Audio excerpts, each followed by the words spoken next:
Line എന്നുള്ളത് ഉണ്ടല്ലോ, ഒരുവിധം പൊളിറ്റീഷ്യൻസ് എന്ന് പറഞ്ഞാൽ ആ പാർട്ടി ലൈനോടനുബന്ധിച്ച് പോകണം. അതിപ്പോ ശരിയാണെങ്കിലും തെറ്റാണെങ്കിലും അതായിരിക്കണം അവരുടെ നിലപാട്. വ്യക്തിപരമായിട്ട് അവർക്ക് പറയാൻ പാടില്ല എന്നുള്ള ഒരു വ്യൂ ആണ് ഇവിടെ പൊതുവേ ഉള്ളത്. ശശി വെച്ചിട്ടുണ്ടെങ്കിൽ പുള്ളിക്ക് നമ്മുടെ ഓരോരുത്തരും യുക്തിക്കും സെൻസിബിലിറ്റിക്കും നിരക്കുന്ന രീതിയിൽ വേണം ഓരോ കാര്യങ്ങളും. പുള്ളി അങ്ങനത്തെ ഒരു വളരെ സെൻസിബിൾ ആയിട്ട് സംസാരിക്കുന്ന ഒരു മറ്റുള്ള പൊളിറ്റീഷ്യൻസിന്റെ പോലെ ചുമ്മാ ഉണ്ടല്ലോ രാഷ്ട്രീയം എന്നല്ല, അതായത് ആള് പറയുന്നത് സബ്സ്റ്റൻസ് ഉള്ള കാര്യമായിട്ട് പറയുന്നത്. അപ്പൊ പിന്നെ ഏത് സാധനം ഒരു രണ്ട് വശങ്ങളുണ്ടാവും. പിന്നെ ഇന്ത്യ പാക് സംഘർഷത്തിൽ ശശി തരൂർ എം പിയുടെ നിലപാടുകൾ കോൺഗ്രസിന് ക്ഷീണം സംഭവിക്കുമോ? അദ്ദേഹം കോൺഗ്രസ് വിട്ടു പുറത്തു പോരുമോ? ഇതാണ് വിഷയം. അതൊരു ചർച്ചയാണോ? ശരിക്കും ചർച്ച എന്ന് പറയുന്നത് ചർച്ചയാണല്ലോ.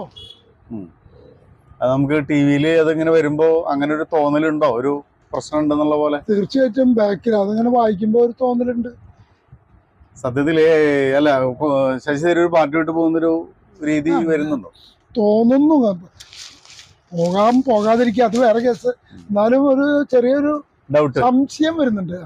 സത്യത്തില് ശശി തരൂര് എനിക്ക് മനസ്സിലായുള്ള നമുക്ക് മനസ്സിലാവുന്ന കാര്യം വെച്ചാല് ഇപ്പൊ കോൺഗ്രസ് പാർട്ടിക്ക് ഒരു 15 കോടിയോളം വോട്ടാണ് ഓൾറെഡി ഇന്ത്യയിലുള്ളത്.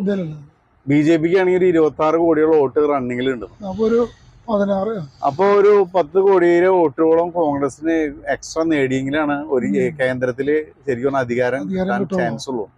ഇന്നത്തെ കോൺഗ്രസ് ഹൈക്കമാൻഡിന്റെ നിലപാട് വെച്ചിട്ട് ആ ഒരു സാധ്യത തൽക്കാലം ഇല്ല. കാരണം ഇന്ത്യയിൽ കോൺഗ്രസ് സംസ്കാരമുള്ള ജനങ്ങൾ തന്നെ ഒരു 10-30 കോടിയിലധികം ഉണ്ടെന്ന്. നമ്മള് മഹാരാഷ്ട്രയില്, ആന്ധ്രയില്, ബംഗാളിലൊക്കെ കോൺഗ്രസ് സംസ്കാരമുള്ള സർക്കാരാണ് ഭരിച്ചുകൊണ്ടിരിക്കുന്നത്. അപ്പോ ഈ കോൺഗ്രസ് സംസ്കാരമുള്ള മുഴുവൻ ജനങ്ങളുടെയും മനസ്സ് കോൺഗ്രസിലേക്ക് ഏകീകരിക്കപ്പെടണമെങ്കിൽ കോൺഗ്രസ് ഹൈക്കമാൻഡ് ഇപ്പോൾ എടുത്തുകൊണ്ടിരിക്കുന്ന നിലപാടിന് ഒപ്പം നിന്ന് പോവുകയാണെങ്കിൽ ഒരു പക്ഷേ ഒരിക്കലും അത് സാധ്യമാവാനുള്ള ചാൻസ് ഇല്ല. ഇത് ശശി തരൂർ തിരിച്ചറിയുന്നുണ്ട്. എന്താ പറയാ, താപ്പ് തരം ആള് സന്ദർഭം ചാച്ചും ചരിച്ച് അദ്ദേഹം മുന്നോട്ട് പോവുകയാണെന്ന് നമുക്ക് മനസ്സിലായത്. കാരണം നിർണായക ഘട്ടത്തിൽ സർക്കാരിന്റെ ഒപ്പം നിൽക്കുകയും ഗവൺമെന്റിനെ പിന്തുണയ്ക്കും ചെയ്തുകൊണ്ട് എല്ലാ വിഭാഗം ആളുകളുടെ ശ്രദ്ധ തന്നിലേക്ക് ആകർഷിച്ച് ഭാവിയിൽ ഒരു പക്ഷേ ഈ കോൺഗ്രസിന്റെ പ്രസിഡന്റോ അല്ലെങ്കിൽ പ്രതിപക്ഷ നേതാവൊക്കെ ആവുകയാണെങ്കിൽ ഒരു പ്രധാനമന്ത്രി സ്ഥാനാർത്ഥി തന്നെയായിട്ട് അദ്ദേഹം വരാനുള്ള സാധ്യത പോലും തള്ളികളയാൻ പറ്റില്ല.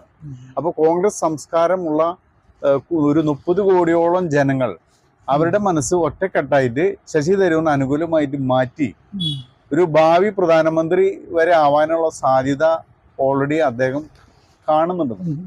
പക്ഷെ കോൺഗ്രസ് ഹൈക്കമാൻഡിനെ സംബന്ധിച്ചിടത്തോളം അവർ എന്തുദ്ദേശിക്കുന്നു അതിന്റെ മുകളിൽ അപ്പുറം ഒരാളും ചിന്തിക്കരുത് എന്ന ലൈനിലാണ് അവർ പോയിക്കൊണ്ടിരിക്കുന്നത്.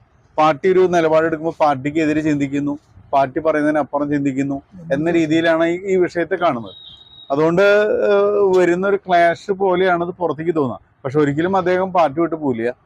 അദ്ദേഹത്തിന് ഒരിക്കലും എന്ന് വെച്ച് കഴിഞ്ഞാൽ ഒരു BJP ആവാനായിട്ട് സാധിക്കില്ല, ഒരു ഇടതുപക്ഷക്കാരനാവാനും സാധിക്കില്ല.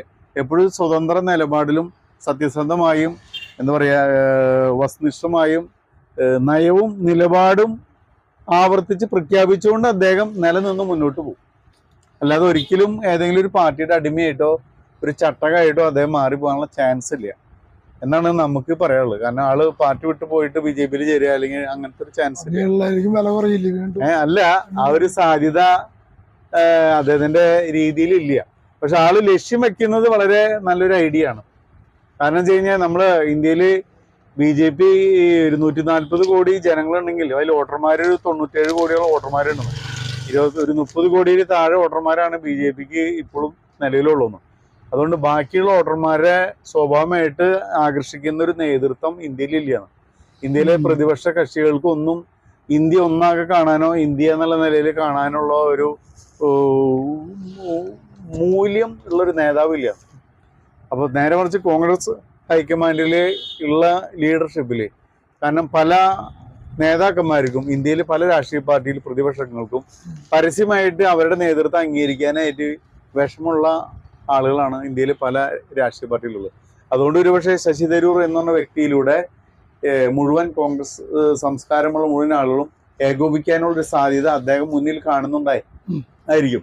അതിന് ഒരു പക്ഷേ താൽക്കാലികമായിട്ടൊരു തിരിച്ചടിയാണെങ്കിലും ഭാവിയിൽ ഒരു പക്ഷേ ആ ഒരു സാധ്യത തള്ളികളയാൻ പറ്റില്ല എന്നൊക്കെയാണ് നമുക്ക് അദ്ദേഹത്തിന്റെ പ്രസ്താവനയിൽ നിന്ന് മനസ്സിലാവുന്നതെന്നാണ് എനിക്ക് മനസ്സിലാവുന്നത്. ഓക്കെ.